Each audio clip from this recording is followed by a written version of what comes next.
अब देखो संविधान में संशोधन करने की प्रक्रिया। संविधान में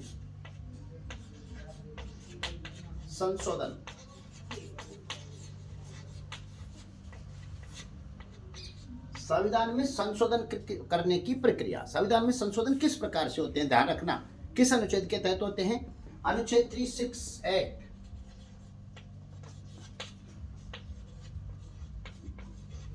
368 अनुच्छेद 368 के तहत संविधान में संशोधन होते हैं। अब संविधान में संशोधन कितने प्रकार से होते हैं? संविधान में संशोधन 3 प्रकार से होते हैं, ध्यान रखना।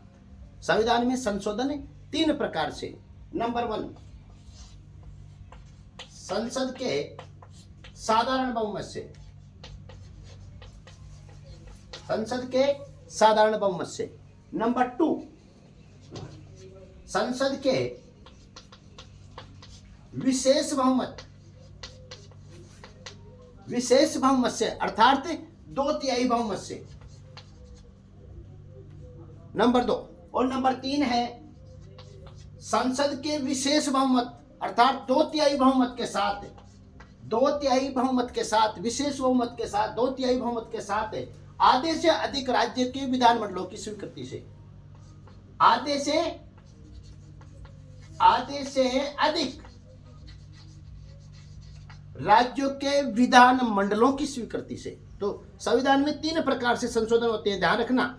संविधान में संशोधन करने के 3 तरीके, ध्यान रखना विशेष तौर पे। किस अनुच्छेद में? अनुच्छेद 368 में संविधान में 3 प्रकार से संशोधन किए जा सकते हैं। नंबर 1, संसद के साधारण बहुमत से। संसद के साधारण बहुमत से, मैं फिर बोल रहा हूं, संसद के साधारण बहुमत से कौन से मामलों में?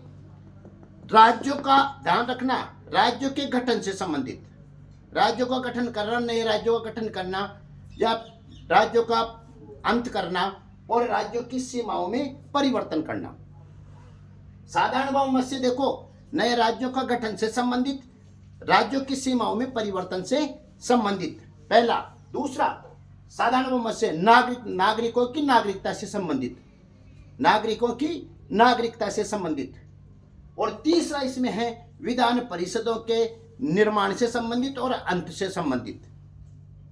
तो साधारण बहुमत से ध्यान रखना, संविधान में संशोधन, पहला, नए राज्यों के निर्माण से संबंधित, उनकी सीमाओं में परिवर्तन, जो पुराने राज्य उनकी सीमाओं से परिवर्तन से संबंधित साधारण बहुमत से संशोधन किया जा सकता है। नागरिकों की नागरिकता से संबंधित संविधान में संशोधन किया जा सकता है। और थर्ड है विधान परिषदों के सृजन, निर्माण और अंत से संबंधित। ये कार्य साधारण बहुमत से किए जा सकते हैं, ठीक है, पहला संशोधन। नंबर 2, संसद में विशेष बहुमत से, अर्थात संसद का 2/3 बहुमत कहां चाहिए, ध्यान रखना। एक तो चाहिए नीति निर्देशक तत्वों में और मूल अधिकारों में। नीति निर्देशक तत्व और मूल अधिकारों में अगर परिवर्तन करना है, संशोधन करना है, तो संसद का 2/3 बहुमत अर्थात विशेष बहुमत चाहिए, राइट। नीति निर्देशक तत्व और नागरिकों के मूल अधिकारों से संबंधित, मौलिक अधिकारों से संबंधित, ठीक है। अब देखो तीसरा है संविधान में संशोधन करने का तरीका, संसद के विशेष बहुमत अर्थात 2/3 बहुमत के साथ आधे से अधिक राज्यों के विधानमंडलों की स्वीकृति आवश्यक है। ऐसे कौन से कार्य हैं? पहला है राष्ट्रपति के निर्वाचन से संबंधित। पहला कार्य है राष्ट्रपति का अगर निर्वाचन से संबंधित कोई भी कार्य है तो उसमें क्या चाहिए? संसद का विशेष बहुमत अर्थात 2/3 बहुमत के साथ आधे से अधिक राज्यों की विधानमंडलों की स्वीकृति चाहिए। और दूसरा है 7वीं अनुसूची से संबंधित। 7वीं अनुसूची में क्या है? केंद्र और राज्यों के मध्य शक्तियों के बंटवारे से संबंधित। केंद्र और राज्यों के मध्य शक्तियों के बंटवारे से संबंधित जो 7वीं अनुसूची में है। इन कार्यों के लिए क्या चाहिए? 2/3 बहुमत के साथ, संसद के 2/3 बहुमत के साथ आधे से अधिक राज्यों के विधानमंडलों की स्वीकृति आवश्यक है।